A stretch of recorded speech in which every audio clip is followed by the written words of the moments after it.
Hey everyone, today might just be the most important day of this entire bull run. Seriously, we're closing the weekly candle right now, and this close could decide whether the 2025 bull market continues or completely breaks down. There's a lot happening. We've got the 50-week moving average, that major 2021 support line, and even the US government shutdown possibly ending, all of which can shake the market in a big way. So let's break everything down together. Before we dive in, make sure to hit the like button, subscribe, and turn on that notification bell so you don't miss any of my crypto updates. I'm here every day breaking it all down for you guys. All right, let's jump right into it. This is a make or break moment for crypto. Whether you think the bull run is already over or you're still holding on to that bit of optimism, today could be the day everything shifts.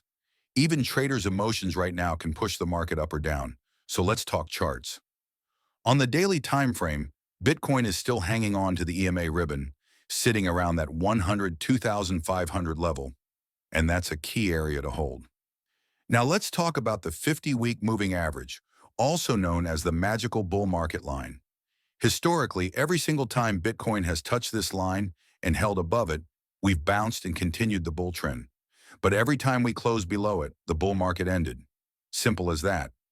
So if we close above that 50-week moving average today, it could signal a huge rally, possibly leading to new all-time highs.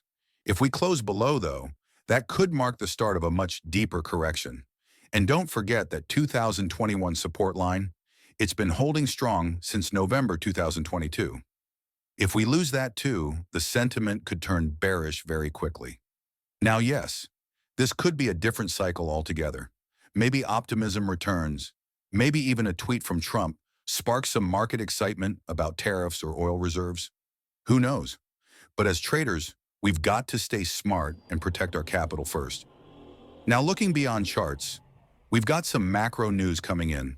Senate Majority Leader John Thune just announced that lawmakers are not allowed to leave Washington until the government shutdown is resolved. It's been nearly 40 days. And once that shutdown officially ends, we could see a massive boost in liquidity and optimism. And here's why.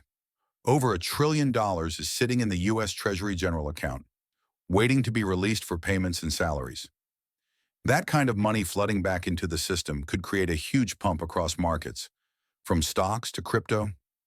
We're also seeing foreign countries dumping U.S. treasuries, which might sound negative, but it could actually push the Federal Reserve and Treasury to step in and buy those back. Basically, more liquidity injection or even early signs of quantitative easing. And guess what that means? More money flowing. Risk assets like Bitcoin benefit. Even the MV/RV ratio is starting to flip bullish again, signaling a potential move to the upside. Large wallets are accumulating too. Just last week, over 30,000 Bitcoin were added by big holders. And here's something wild. JP Morgan reportedly now holds around $79 billion in Bitmine, one of the biggest Ethereum-related treasury companies. If the big banks are loading up, it tells you something, right? Thanks for watching. If you found this useful, smash that like button, subscribe, and I'll see you all in the next one. Peace out.